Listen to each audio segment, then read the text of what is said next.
Hello everyone, knowledge hub में आपका फिर से स्वागत है। इस वीडियो के अंदर पढ़ेंगे हम आज बिजनेस लॉ। बिजनेस लॉ जिसके अंदर क्या है, बिजनेस से रिलेटेड जो भी मतलब कि आपका व्यवसाय है उससे रिलेटेड क्या दिए गए हैं, लॉ दिए गए हैं, कानून दिए गए हैं, कुछ अधिनियम दिए गए हैं। जिसके अंदर हम कर रहे थे इंडियन कॉन्ट्रैक्ट एक्ट 1872। अब उस कॉन्ट्रैक्ट के अंतर्गत एक और पॉइंट आता है कॉन्ट्रैक्चुअल कैपेसिटी, अनुबंध करने की क्षमता, कि जो आपके पक्षकार हैं उनके अंदर अनुबंध करने की क्षमता है या नहीं है, या किन किन लॉज के अकॉर्डिंग कुछ रूल्स रेगुलेशन है जिसके अकॉर्डिंग ये मान लिया जाता है कि जो आपकी पार्टीज है उनमें कॉन्ट्रेक्चुअल कैपेसिटी है या नहीं है।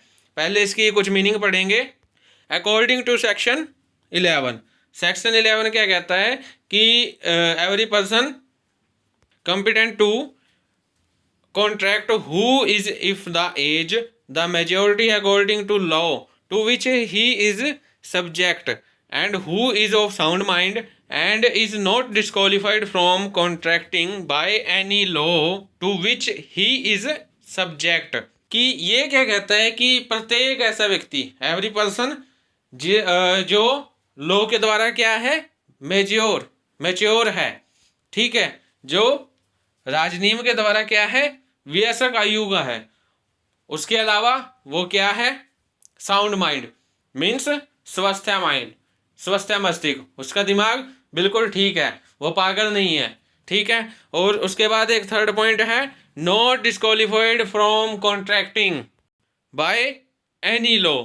ये पॉइंट क्या कहता है कि जो आपका मतलब कि पर्सन है, ठीक है, वो लॉ के द्वारा क्या नहीं है, डिस्क्वालिफाइड नहीं है। किसके लिए? कॉन्ट्रैक्ट करने के लिए, अनुबंध करने के लिए अयोग्य घोषित नहीं है। तो ये डेफिनेशन क्या कहती है, एवरी पर्सन क्या होना चाहिए, लॉ के द्वारा क्या होना चाहिए, वयस्क आयु का होना चाहिए, मेजोरिटी एज का होना चाहिए, ठीक है। और उसका माइंड कैसा होना चाहिए, साउंड माइंड का होना चाहिए, दिमाग से काम लेने वाला होना चाहिए, पागल नहीं होना चाहिए, ठीक है। और थर्ड पॉइंट क्या कहता है, उसको किसी भी लॉ के द्वारा क्या नहीं किया जाना चाहिए, डिस्क्वालिफाइड नहीं होना चाहिए वो किसी भी कॉन्ट्रैक्ट को करने के लिए, ठीक है। और उसके बाद आपका पॉइंट आता है कॉन्ट्रैक्चुअल कैपेसिटी, मतलब कि कौन कर सकता है और कौन नहीं कर सकता है। पहले आता है कौन कर सकता है, मेच्योर वयस्क कर सकता है, साउंड माइंड का स्वस्थ मस्तिष्क वाला पर्सन क्या है आपका, कॉन्ट्रैक्ट कर सकता है, और अयोग्य नहीं, जिसे लॉ के द्वारा क्या नहीं किया गया है, डिस्क्वालिफाइड नहीं किया गया है, वो भी क्या कर सकता है, कॉन्ट्रैक्ट कर सकता है।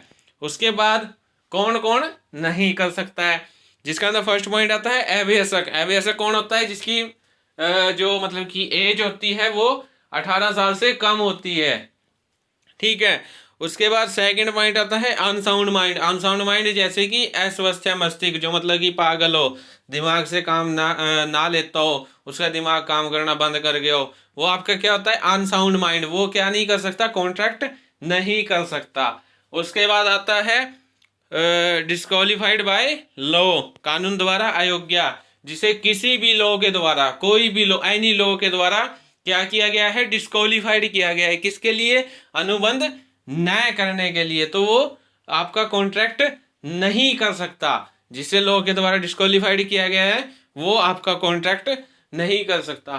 तो ये आपके दो पॉइंट थे कि कौन कौन कर सकता है, वो पर्सन कॉन्ट्रैक्ट कर सकता है जो मेच्योर है, वयस्क है, साउंड माइंड का है, और नॉट डिस्क्वालिफाइड बाय लॉ है, ठीक है। और कौन नहीं कर सकता है, जो माइनर है, अनसाउंड माइंड का है, और डिस्क्वालिफाइड बाय लॉ है, ठीक है। उसके बाद आपका पॉइंट आता है माइनर, अवयस्क होता कौन है।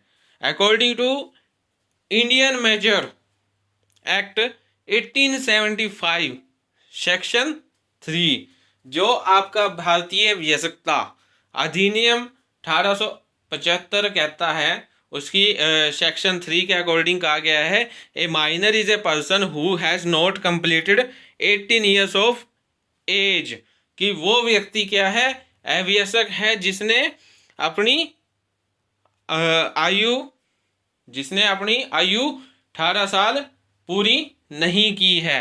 ठीक है, और उसके बाद सेकंड पॉइंट क्या कहता है, एज पर section 11 a minor is not deemed to be competent to contract, कि जो आपका अवयस्क है, जो माइनर है, वो क्या नहीं कर सकता, कॉन्ट्रैक्ट नहीं कर सकता। सेक्शन 11 क्या कहता है कि जो आपका माइनर है वो कॉन्ट्रैक्ट नहीं कर सकता। क्यों? क्योंकि उसके अंदर कॉन्ट्रैक्चुअल कैपेसिटी नहीं होती, उसके अंदर अनुबंध करने की क्षमता नहीं होती। ठीक है, तो ये होता है आपका माइनर, जो 18 साल से कम का होता है, और जो सेक्शन 11 के अकॉर्डिंग क्या नहीं कर सकता, कॉन्ट्रैक्ट करने के लिए बाध्य है। उसके बाद रूल्स आते हैं regarding to contract with minor, means अवयस्क के साथ अगर कोई अनुबंध करना है तो उसके रिगार्डिंग कुछ रूल्स बनाए गए हैं, कुछ रेगुलेशन बनाए गए हैं। और इसी के अंदर क्या है, लीगल पोजीशन ऑफ माइनर, कि एक जो माइनर होता है, अवयस्क होता है, उसकी क्या वैधानिक स्थिति होती है। ठीक है, अब आपका फर्स्ट पॉइंट आता है, an agreement with or by a minor is void and inoperative ab initio, कि ये पॉइंट क्या कहता है कि जो आपका अवयस्क के साथ अनुबंध किया जाता है, यदि कोई फर्म अवयस्क के साथ माइनर के साथ क्या करती है, कॉन्ट्रैक्ट करती है, तो वो कॉन्ट्रैक्ट कंप्लीटली क्या माना जाता है, व्यर्थ माना जाता है। क्योंकि अकॉर्डिंग एज पर सेक्शन 11 क्या कहता है कि जो एक माइनर होता है उसके अंदर कॉन्ट्रैक्चुअल कैपेसिटी नहीं होती, वो कॉन्ट्रैक्ट नहीं कर सकता। अगर उसके बाद भी कोई फर्म क्या करती है, अवयस्क के साथ माइनर के साथ कॉन्ट्रैक्ट करती है, तो वो कॉन्ट्रैक्ट कंप्लीटली क्या माना जाएगा, वॉइड माना जाएगा, पूर्णतः क्या माना जाएगा, व्यर्थ माना जाएगा। अब जो सेकंड पॉइंट है वो क्या कहता है, contract for necessities of life, जीवन की आवश्यकताओं के लिए अनुबंध। अब जो आपका माइनर होता है, ठीक है, वो मतलब कि एक फर्म की मतलब कि एसेट्स को परचेज करने के लिए, ठीक है, या उसके प्रॉफिट में मतलब कि हिस्सेदार बनने के लिए, ठीक है, पार्टनर बनने के लिए उत्तरदायी नहीं है। ठीक है, वो उसके लिए अनुबंध नहीं कर सकता। लेकिन वो जो मतलब कि लाइफ के लिए क्या है, आवश्यक वस्तुएं, जैसे कि रोटी कपड़ा मकान, हमने सुना है ना, रोटी कपड़ा मकान क्या है, एक मतलब कि एवरी पर्सन की क्या है, नीड्स हैं, उसकी क्या है, वो आवश्यकताएं हैं। तो वो उन नीड्स को पूरा करने के लिए क्या कर सकता है, कॉन्ट्रैक्ट कर सकता है। वो किसी फॉर्म में अपना पार्टनर बनने के लिए या उसकी एसेट को परचेज करने के लिए कॉन्ट्रैक्ट नहीं कर सकता, लेकिन वो अपनी जो इम्पोर्टेंट नीड्स हैं, जैसे रोटी कपड़ा मकान, उनको पूरा करने के लिए वो क्या कर सकता है, कॉन्ट्रैक्ट कर सकता है। आगे थर्ड पॉइंट क्या कहता है, minors contract for his benefit, अवयस्क द्वारा अपने लाभों के लिए अनुबंध करना। तो ये पॉइंट क्या कहता है कि जो माइनर होता है वो अपने फायदे के लिए, खुद के बेनिफिट के लिए क्या कर सकता है, कॉन्ट्रैक्ट कर सकता है। फॉर एग्जाम्पल के लिए, जैसे हमने इसमें एक एग्जाम्पल दिया गया है कि मान लीजिए एक पर्सन है जो मतलब कि एक्सपर्ट क्या है, एक्सपर्ट प्लेयर है। ठीक है, अगर माइनर उसके साथ कॉन्ट्रैक्ट करता है एक्सपर्ट प्लेयर के साथ, वो क्या कॉन्ट्रैक्ट करता है कि एक्सपर्ट जो प्लेयर है वो उसे पूरी ट्रेनिंग देगा, किससे रिलेटेड, उसके जो मतलब कि जिसमें वो एक्सपर्ट है, जिस खेल में वो एक्सपर्ट है, उस खेल से रिलेटेड वो उसे क्या देगा, पूरी ट्रेनिंग देगा। ठीक है, और ट्रेनिंग के साथ साथ वो उसे जहां भी मतलब कि गेम होगी वहां पे उसे खिलाने के लिए क्या लेकर जाएगा, ताकि वो क्या ले सके, हर एक कंपटीशन में पार्ट ले सके। ठीक है, तो ये कॉन्ट्रैक्ट हुआ किसके बीच में, एक माइनर के बीच में और एक एक्सपर्ट प्लेयर के बीच में, प्रोफेशनल प्लेयर के बीच में। ठीक है, अब यहाँ पे जो कॉन्ट्रैक्ट है वो क्या माना जाएगा, वैध माना जाएगा, वैलिड माना जाएगा। क्यों? क्योंकि यहाँ पे बेनिफिट किसका है, ट्रेनिंग किसको दी जा रही है, माइनर को। खेलने कौन जा रहा है अदर कंट्रीज में, माइनर जा रहा है। ठीक है, जो भी मतलब कि रिवार्ड जीतेगा वो कौन जीतेगा, माइनर जीतेगा। तो यहाँ पे किसका बेनिफिट हो रहा है, माइनर का हो रहा है। ठीक है, और हमने क्या पढ़ा है कि जो माइनर है वो अपने मतलब कि अपने बेनिफिट के लिए क्या कर सकता है, कॉन्ट्रैक्ट कर सकता है। लेकिन इन केस अगर मतलब कि एक्सपेंसेस ज़्यादा हो जाएं, ठीक है, तो जो आपका प्रोफेशनल प्लेयर है वो माइनर की एसेट से, यदि माइनर की कोई एसेट्स है उसमें से क्या है, अपने जो मतलब कि उसके जो एक्सपेंसेस हुए हैं उनको क्या कर सकता है, वसूल कर सकता है। ठीक है।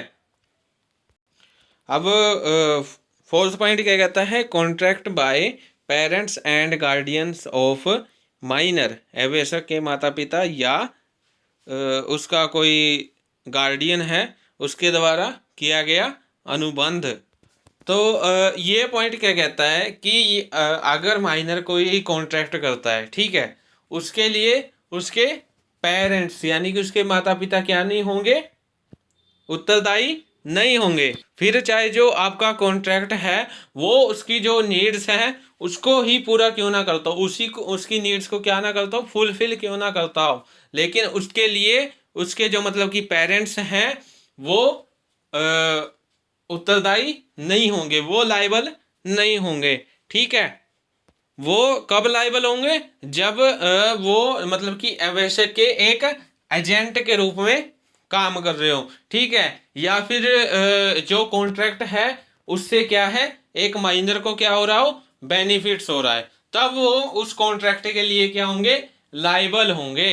जैसे कि मान लीजिए माइनर की शादी है, ठीक है, तो ये कॉन्ट्रैक्ट क्या माना जाएगा, वैलिड माना जाएगा, और इसके लिए लायबल कौन होंगे, उसके पेरेंट्स होंगे। अगर जो आपका माइनर है वो किसी नौकरी के लिए कॉन्ट्रैक्ट करता है, ठीक है, तो वहां भी उसके पेरेंट्स जो उसका गार्डियन होगा वो लायबल माने जाएंगे। क्यों, क्योंकि जो मतलब कि उसने कॉन्ट्रैक्ट किया है नौकरी से रिलेटेड, जॉब से रिलेटेड जो उसने कॉन्ट्रैक्ट किया है वो उसके किसके लिए, बेनिफिट्स के लिए है, ठीक है, उसके बेनिफिट के लिए, वो माइनर के फायदे के लिए है। ठीक है, क्योंकि जॉब है, जॉब में नौकरी कौन करेगा, माइनर करेगा, ठीक है, और पैसे किसके लिए मिले, पैसे किसे मिलेंगे, माइनर को मिलेंगे। तो जाहिर सी बात है वो किसके लिए है, माइनर के लिए क्या है, बेनिफिट है, तो वहां पे जो उसके पेरेंट्स हैं वो क्या होंगे, लायबल होंगे। उसके बाद फिफ्थ पॉइंट आता है, minors contract can not be verified on his becoming major, अवयस्कता की स्थिति में किए गए अनुबंध की पुष्टि वयस्क होने पर नहीं की जा सकती। मीन्स कि अगर मान लीजिए एक पर्सन है, उसने माइनर मतलब कि अवयस्क में जब वो 18 साल से कम उम्र का था उसने कोई कॉन्ट्रैक्ट किया है, ठीक है, और जिसके साथ कॉन्ट्रैक्ट किया था वो उसे जब वो 18 साल का हो जाता है, मीन्स 18 साल टप जाता है, वो मेजोरिटी में आ जाता है, ठीक है, तो उस समय वो उस कॉन्ट्रैक्ट के बारे में, उस कॉन्ट्रैक्ट से रिलेटेड उस पर्सन को ब्लेम नहीं कर सकता। क्यों, क्योंकि उसने वो कॉन्ट्रैक्ट कब किया था, जब वो माइनर था, जब वो 18 साल के लिए 18 साल से कम था। मान लीजिए आपके XY दो पर्सन हैं, ठीक है, एक्स ने बोला कि आप मेरे को 10,000 रुपये उधार दे दो, जब मैं 24 साल का हो जाऊंगा तब मैं आपको आपके जो मतलब कि 10,000 है वो वापस कर दूंगा। ठीक है, तो ये कॉन्ट्रैक्ट क्या माना जाएगा, वॉइड माना जाएगा, व्यर्थ माना जाएगा। क्यों, क्योंकि वो कॉन्ट्रैक्ट कब कर रहा है, जब वो 16 या 17 साल का है, ठीक है, और वो जो मतलब कि कॉन्ट्रैक्ट है उसकी पुष्टि मतलब उसको पूरा करने के लिए कब कह रहा है, 24 साल, मीन्स जब वो क्या है, वयस्कता में आ जाता है, जब वो क्या हो जाता है, वयस्क हो जाता है, मेच्योर हो जाता है। ठीक है, तो यहाँ पे जो कॉन्ट्रैक्ट है वो क्या माना जाएगा, वॉइड माना जाएगा, व्यर्थ माना जाएगा। उसके बाद सिक्स्थ पॉइंट आता है, doctrine of estoppel does not apply against minor, आवश्यकता के विरुद्ध अवरोध का सिद्धांत लागू नहीं होता। अभी ये पॉइंट क्या कहता है कि जो मतलब कि अवरोध का सिद्धांत है, जो डॉक्ट्रिन ऑफ एस्टोपल है, वो माइनर के अगेंस्ट अप्लाई नहीं किया जा सकता। ये क्या कहता है कि यदि जो आपका माइनर है वो किसी तरह की फ्रॉड करता है या मिस रिप्रेजेंटेशन करता है, ठीक है, वो क्या कहता है कि मैं माइनर नहीं हूं, मैं क्या हूं, वयस्क हूं, मैं मैच्योर हूं, आप मेरे साथ कॉन्ट्रैक्ट कर सकते हो। ठीक है, या वो मतलब कि किसी दूसरी पार्टी को क्या करता है, मोटिवेट करता है किसके लिए, कॉन्ट्रैक्ट करने के लिए वो ये बताता है कि मैं क्या हूँ, मैच्योर हूँ, मैं माइनर नहीं हूँ। तो मतलब कि इस सिचुएशन में भी वो कॉन्ट्रैक्ट नहीं कर सकता। क्यों? क्योंकि रहेगा तो वो माइनर ही, बेशक वो खुद को मैच्योर बताए, लेकिन रहेगा क्या, माइनर ही। और एज पर सेक्शन 11 क्या कहता है कि माइनर के साथ किया गया कोई भी अनुबंध क्या है, व्यर्थ है, वॉइड है। ठीक है। उसके बाद 7वां पॉइंट आता है माइनर एज एन एजेंट। अब ये पॉइंट क्या कहता है कि जो आपका माइनर होता है वो एक एजेंट के रूप में काम कर सकता है। मीन्स वन पर्सन है, ठीक है, और वो किसी दूसरे पर्सन के साथ क्या करना चाहता है, कॉन्ट्रैक्ट करना चाहता है। ठीक है। वो किसके थ्रू करता है, एक एजेंट के थ्रू करता है, और वो एजेंट कौन है, एक माइनर है। ठीक है। तो जिसने भी उस माइनर को एजेंट बनाया है, ठीक है, वही उसके लिए क्या होगा, लायबल होगा। इन केस अगर माइनर से कोई मिस्टेक हो जाती है, कोई एरर हो जाती है, ठीक है, उससे रिलेटेड जो भी लॉस होगा वो कौन है, वो कौन पूरा करेगा, जिसने उसको क्या किया है, नियुक्त किया है, जिसने उसकी स्टाफिंग की है, जिसने उस एजेंट को उसने एजेंट बनाया है। ठीक है। वो क्या करेगा, उसके सारे लॉस की भरपाई करेगा। ठीक है। उसके बाद 8वां पॉइंट आता है माइनर एज ए पार्टनर, आवश्यक साझेदार के रूप में। ये क्या कहता है कि मतलब कि जो पार्टनर्स होते हैं, ठीक है, उनके बीच में क्या होता है, कॉन्ट्रैक्ट होता है। ठीक है। और जो माइनर होता है वो कॉन्ट्रैक्ट नहीं कर सकता एज पर रूल सेक्शन 11 के अकॉर्डिंग। ठीक है। लेकिन जो मतलब कि आपके पार्टनर्स होते हैं, 2 हैं, 3 हैं, जितने भी हैं, अगर उनकी आपसी सहमति हो, ठीक है, अगर उनकी आपसी सहमति है तो वो एक माइनर को क्या बना सकते हैं, पार्टनर बना सकते हैं। लेकिन जो आपका माइनर होगा वो लॉस में किसी तरह का पार्टनर नहीं हो सकता, वो एक फर्म के लोन्स में, उसके ऋणों में किसी तरह का पार्टनर नहीं हो सकता। ठीक है। और जो भी मतलब कि आपके फर्म के कार्य हैं, वर्क हैं, जितने भी, वो उनके लिए वो लाइबल नहीं है। वो सिर्फ किसमें हिस्सेदार हो सकता है, किसमें पार्टनर हो सकता है, जो मतलब कि फर्म को प्रॉफिट हुआ है उसमें उसका हिस्सा हो सकता है। अदरवाइज फर्म के किसी भी काम में, किसी लॉस में या किसी भी ऋण में माइनर का हिस्सेदार, माइनर को हिस्सेदार नहीं माना जाएगा। ठीक है। नेक्स्ट पॉइंट आता है minor as an share holder, आवश्यक अंशधारी के रूप में। कि जो माइनर होता है वो आपका एक शेयर होल्डर नहीं बन सकता है, क्योंकि शेयर होल्डर के बीच में क्या होता है, कॉन्ट्रैक्ट होता है। ठीक है। तो एज पर सेक्शन 11 जो माइनर होता है इसमें कॉन्ट्रैक्चुअल कैपेसिटी नहीं होती, जिस कारण उसे क्या है, एक शेयर होल्डर नहीं माना जा सकता है। लेकिन अगर कोई कंपनी अपने आर्टिकल ऑफ एसोसिएशन में ये जाहिर कर दे कि एक माइनर शेयर होल्डर बन सकता है, तो इस केस में जो मतलब कि आपका माइनर है वो शेयर होल्डर बन सकता है। ठीक है। उसके बाद 10वां पॉइंट आता है श्योरिटीज लायबिलिटी फॉर माइनर, आवश्यक के लिए प्रतिभू का दायित्व। अब प्रतिभू क्या होता है, प्रतिभू यह होता है कि जो मतलब कि एक पर्सन है, ठीक है, वो किसी दूसरे पर्सन को दूसरे पर्सन के दायित्वों को पूरा करने का वचन देता है, लेकिन किसके बेस पे, किसी तीसरे व्यक्ति के बेस पे। ठीक है। अगर जो आपका तीसरा व्यक्ति है वो क्या है, माइनर है। ठीक है। वो क्या है, माइनर है। अगर वो उस तीसरे, जो आपका थर्ड पार्टी है, उसके बेस पे अगर वो दायित्व को पूरा नहीं कर पाता है, तो उसके लिए जो मतलब कि आपकी फर्स्ट पार्टी है, केवल उसे ही क्या माना जाएगा, लाइबल माना जाएगा, उसे ही रिस्पॉन्सिबल माना जाएगा कि उसने दायित्वों को पूरा नहीं किया है। उसमें माइनर का कोई रोल नहीं होता। क्यों? क्योंकि माइनर के साथ किया गया कोई भी कॉन्ट्रैक्ट क्या होता है, व्यर्थ होता है, वॉइड होता है। उसके बाद 11वां पॉइंट आता है position of minor in negotiable instrument. अब ये पॉइंट क्या कहता है कि जो आपका माइनर होता है, ठीक है, वो कोई भी मतलब कि नेगोशिएबल इंस्ट्रूमेंट ड्रॉ कर सकता है। ठीक है। वो उसे एंडोर्स भी कर सकता है, किसी तीसरे पर्सन को क्या कर सकता है, ट्रांसफ़र कर भी सकता है, वो उसकी डिलीवरी भी कर सकता है। ठीक है। और उसे ट्रांसफ़र भी कर सकता है। लेकिन अगर जिसने वो चेक बनाया है, ठीक है, जिसने वो चेक बनाया है, मान लीजिए वो चेक उसने क्या कर दिया, माइनर को दे दिया कि इसे बैंक में जमा करवा के आओ।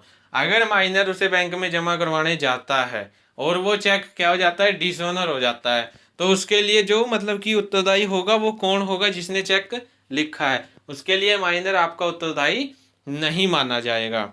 ठीक है, तो उसके बाद 12 पॉइंट आता है माइनर एज आ जॉइंट प्रोमिस। ये क्या कहता है कि जो आपका माइनर है, जो आपका अवयस्क है, यदि वो क्या करता है, किसी व्यस्क के साथ मिलकर क्या करता है, किसी दूसरे पक्षकार के साथ अनुबंध करता है, कॉन्ट्रैक्ट करता है। ठीक है, तो इस केस में जो आपका माइनर है वो उत्तरदायी नहीं होगा। इस केस में उत्तरदायी कौन होगा, जिसके साथ मिलकर उसने जिस व्यस्क के साथ मिलकर उसने क्या किया है, कॉन्ट्रैक्ट किया है। उसके बाद 13 पॉइंट आता है liability for minor for torts, अपराध के लिए अवयस्क का दायित्व। तो ये पॉइंट क्या कहता है कि जो आपका माइनर होता है, ठीक है, यदि वो कोई इलीगली क्या करता है, अपराध करता है, ठीक है, कोई ऐसा गुनाह करता है जो मतलब कि लीगली क्या है, लीगली लॉ के क्या है, अगेंस्ट है। ठीक है, जैसे मान लीजिए वो चोरी करता है, थेफ्ट करता है, या फिर किसी तरह की फ्रॉड करता है, मिस रिप्रेजेंटेशन करता है, तो इसके लिए जो आपका माइनर है वो क्या माना जाएगा, उत्तरदायी माना जाएगा। लेकिन अगर किसी कॉन्ट्रैक्ट से रिलेटेड वो क्या करता है, फ्रॉड करता है, मिस रिप्रेजेंटेशन करता है, तो इस केस में जो आपका माइनर है वो उत्तरदायी नहीं माना जाएगा। उसके बाद आपका पॉइंट आता है माइनर राइट और होल्ड प्रॉपर्टी एंड इंटरेस्ट थेरेन।